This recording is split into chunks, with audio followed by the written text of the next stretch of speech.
ದೇಶಾದ್ಯಂತ Mach drill ನಡೆಸುವುದಕ್ಕೆ blue print ರೆಡಿಯಾಗಿದೆ. ಕೇಂದ್ರ ಗೃಹ ಇಲಾಖೆ 259 ಸ್ಥಳಗಳನ್ನು ಗುರುತಿಸಿ ಒಟ್ಟು 3 ಕ್ಯಾಟಗರಿಗಳಾಗಿ ವಿಂಗಡಣೆ ಮಾಡಿದೆ. ಏರ್ಪೋರ್ಟ್, ಮೆಟ್ರೋ, ರೈಲ್ವೆ, ಬಸ್ ನಿಲ್ದಾಣಗಳು, ಸೇನಾ ನೆಲೆಗಳು, ಬಂದರು ಹಾಗೆ ಜಲವಿದ್ಯುತ್ಗಾರಗಳ ಮೇಲೆ ನಿಗಾ ಇಡೋದಕ್ಕೆ ಸೂಚನೆ ಕೊಟ್ಟಿದೆ. ನಾಳೆ ಮಾಕ್ ಡ್ರಿಲ್ ಹಿನ್ನೆಲೆಯಲ್ಲಿ ದೆಹಲಿಯಾದ್ಯಂತ ಬಿಗಿ ಭದ್ರತೆಯನ್ನ ಕೈಗೊಳ್ಳಲಾಗಿದೆ. ಕಾನೌಟ್ ಪ್ಲೇಸ್ನಲ್ಲಿ ಪೊಲೀಸರು ಅಲರ್ಟ್ ಆಗಿದ್ದಾರೆ. ಜನನಿಬಿಡ ಕಾನೌಟ್ ಪ್ಲೇಸ್ನಲ್ಲಿ ಸಕಲ ಸಿದ್ಧತೆ ಮಾಡಿಕೊಳ್ತಾ ಇದ್ದಾರೆ. ಉತ್ತರ ಪ್ರದೇಶದ ಲಕ್ನೋ ಪೊಲೀಸರು ಮಾಕ್ ಡ್ರಿಲ್ಗೆ ತಾಲೀಮನ್ನು ನಡೆಸಿದ್ದಾರೆ. ಯುದ್ಧ ಸಂದರ್ಭದಲ್ಲಿ ರಕ್ಷಿಸಿಕೊಳ್ಳೋದು ಹೇಗೆ ಅನ್ನೋದ್ರ ಬಗ್ಗೆ ಸಾರ್ವಜನಿಕರಿಗೆ ತರಬೇತಿಯನ್ನ ನೀಡುತ್ತಾ ಇದ್ದಾರೆ. ಜಮ್ಮು ಕಾಶ್ಮೀರದ ಶ್ರೀನಗರದ ದಾಲ್ ಸರೋವರದಲ್ಲಿ ಅಣು ಪ್ರದರ್ಶನಕ್ಕೆ ಎಸ್ಡಿಆರ್ಎಫ್ ಸಜ್ಜಾಗಿದೆ. ಅಣುಕು ಪ್ರದರ್ಶನಕ್ಕೆ ದೋಣಿ ಮುಳುಗೋ ವೇಳೆ ಯಾವ ರೀತಿ ರಕ್ಷಣಾ ಕಾರ್ಯ ನಡೆಸಬೇಕು ಅನ್ನೋದ್ರ ಬಗ್ಗೆ ಅಣುಕು ಪ್ರದರ್ಶನ ನಡೆಯಲಿದೆ. ರಾಷ್ಟ್ರೀಯ ಭದ್ರತಾ ಸಲಹೆಗಾರ ದೋವಲ್ ಜೊತೆ ಪ್ರಧಾನಿ ಮೋದಿ ಸಭೆ ನಡೆಸಿದ್ದಾರೆ. ದೆಹಲಿಯಲ್ಲಿ ಪ್ರಧಾನಿ ನಿವಾಸದಲ್ಲಿ ನಾಳೆಯ ಮಾಕ್ ಡ್ರಿಲ್ ಕುರಿತು ಪ್ರಧಾನಿ ಮೋದಿಗೆ ಮಾಹಿತಿಯನ್ನ ನೀಡ್ತಾ ಇದ್ದಾರೆ. ಭಯೋತ್ಪಾದನೆ ವಿರುದ್ಧ ಮುಂದಿನ ಕಾರ್ಯಾಚರಣೆ ಬಗ್ಗೆನೂ ಕೂಡ ಚರ್ಚೆ ನಡೆದಿದೆ. ಕರ್ನಾಟಕದ 3 ಜಿಲ್ಲೆಗಳಲ್ಲಿ ಮಾಕ್ ಡ್ರಿಲ್ ನಡೆಸಲಾಗುತ್ತೆ. ಬೆಂಗಳೂರು, ಕಾರವಾರ ಹಾಗೆ ರಾಯಚೂರು ಮಾಕ್ ಡ್ರಿಲ್ ನಡೆಯುವಂತ ಸಾಧ್ಯತೆ ಇದೆ.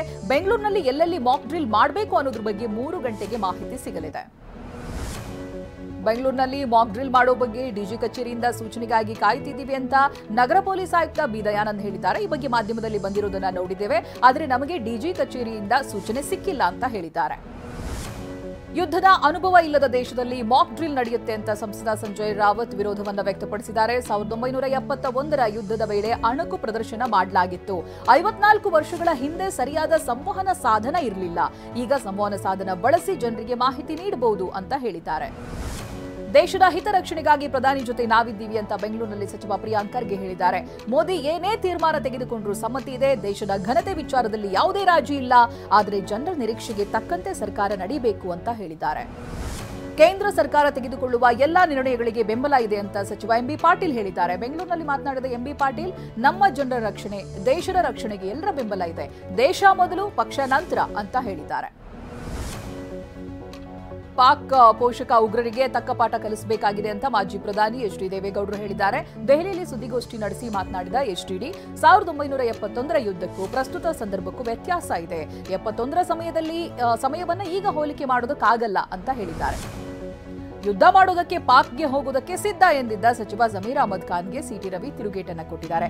ಜಮೀರ್ ಪಾಕಿಸ್ತಾನ್ ಜಿಂದಾಬಾದ್ ಅಂತ ಕೂಗೋರ ವಿರುದ್ಧವಾಗಿ ಹೋರಾಡಬೇಕು, ಭಾರತದ ಒಳಗೇ ಇದ್ದು ನಾಯಿ ತರಹ ಬೊಗಳೋರ ವಿರುದ್ಧವಾಗಿ ಹೋರಾಡಲಿ ಅಂತ ಹೇಳಿದ್ದಾರೆ. ಎಲ್ಲಾ ಸಮಯದಲ್ಲೂ ಅಮೆರಿಕ ಭಾರತದ ಜೊತೆಗಿದೆ ಅಂತ ಅಮೆರಿಕ ಘೋಷಣೆ ಮಾಡಿದೆ. ಭಯೋತ್ಪಾದನೆ ವಿರುದ್ಧ ಭಾರತ ಸಮರ ಸಾರಬೇಕು. ಭಾರತಕ್ಕೆ ಟ್ರಂಪ್ ಸರ್ಕಾರ ಎಲ್ಲಾ ರೀತಿಯ ನೆರವನ್ನ ನೀಡಲಿದೆ ಅಂತ America House Speaker Mike Johnson ಹೇಳಿದ್ದಾರೆ. ಬೀದರ್ ನಗರದಲ್ಲಿ ರಸ್ತೆ ಮೇಲೆ ಪಾಕ್ ಧ್ವಜ ಅಂಟಿಸಿದ್ದ 2 ಯುವಕರ ಮೇಲೆ ಎಫ್ಐಆರ್ ದಾಖಲಾಗಿದೆ. ಸಂತೋಷ್ ಬಿರಾದರ್ ಹಾಗೆ ಬಸವರಾಜ್ ಬೊಂಬಳಗಿ ಉಗ್ರರ ದಾಳಿ ಖಂಡಿಸಿ ರಸ್ತೆಗೆ ಪಾಕ್ ಧ್ವಜವನ್ನ ಅಂಟಿಸಿದ್ರು. ಸಾರ್ವಜನಿಕ ಸಂಚಾರಕ್ಕೆ ಅಡ್ಡಿಯುಂಟು ಮಾಡಿದ್ದಾರೆ ಅಂತ ಸದ್ಯ ಕೇಸ್ ಬಿದ್ದಿದೆ.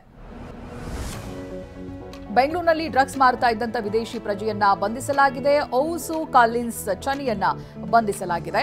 ಬಂಧಿತರಿಂದ 50 ಲಕ್ಷ ರೂಪಾಯಿ ಮೌಲ್ಯದ ಎಂಡಿಎಂಎ, 15,000 ನಗದು ಹಾಗೆ ತೂಕದ ಯಂತ್ರ, ಕಾರು, ಬೈಕ್ ಅನ್ನ ವಶಕ್ಕೆ ಪಡೆಯಲಾಗಿದೆ. ಪೆಪರ್ಮೆಂಟ್ ಚಾಕೊಲೇಟ್ ಜೆಲ್ಲೀಸ್ ಮಾದರಿ ಸಂಗ್ರಹಕ್ಕೆ ಆಹಾರ ಇಲಾಖೆ ಮುಂದಾಗಿದೆ. ತಿನಿಸುಗಳಲ್ಲಿ ಫುಡ್ ಫ್ಲೇವರ್ಗಳನ್ನ ಬಳಕೆ ಮಾಡ್ತಿರ್ತಾರೆ. ಇದು ಮಕ್ಕಳ ಆರೋಗ್ಯದ ಮೇಲೆ ಪರಿಣಾಮ ಬೀರುತ್ತೆ ಅಂತ ಆಹಾರ ತಜ್ಞೆ ಕೀರ್ತಿ ಹಿರಿಸಾವೆ ಹೇಳಿದ್ದಾರೆ. ಕೊಡಗಿನಲ್ಲಿ ಬೈಕ್ ಅಪಘಾತಕ್ಕೆ ಯುವಕ ಮೃತಪಟ್ಟಿದ್ದಾನೆ. ಸೋಮಾರಪೇಟೆ ತಾಲೂಕಿನ ಚೌಡೇನಹಳ್ಳಿ ಗ್ರಾಮದ ಚಂದನ್ ಮೃತ ದುರ್ದೈವಿ. ಶನಿವಾರ ಸಂತೆಯಿಂದ ಚೌಡೇನಹಳ್ಳಿಗೆ ತೆರಳುತ್ತಾ ಇದ್ದಾಗ ಬ್ರೇಕ್ ಜಾಮ್ ಆಗಿ ಬೈಕ್ ಪಲ್ಟಿ ಹೊಡೆದಿದೆ. ಗಾಯಕ ಸೋನು ನಿಗಮ್ ಕಾಟಾಚಾರಕ್ಕೆ ಕ್ಷಮೆಯನ್ನ ಕೇಳಿದಂತಾಗಿದೆ. ಫಿಲ್ಮ್ ಚೇಂಬರ್ ಅಧ್ಯಕ್ಷ ನರಸಿಂಹಲು ಈ ರೀತಿಯಾಗಿ ಹೇಳಿದ್ದಾರೆ. ಸೋನು ನಿಗಮ್ ಅರೆ ಹುಚ್ಚ ಅನ್ಸುತ್ತೆ. ವೇದಿಕೆ ಮೇಲೆ ಕನ್ನಡ ಹಾಡು ಕೇಳಿದಾಗ ಆಮೇಲೆ ಹಾಡ್ತೀನಿ ಅಂತ ಹೇಳಬೇಕಿತ್ತು, ಆತರ ರಿಯಾಕ್ಟ್ ಮಾಡಬಾರ್ದಾಗಿತ್ತು ಅಂತ ಹೇಳಿದ್ದಾರೆ.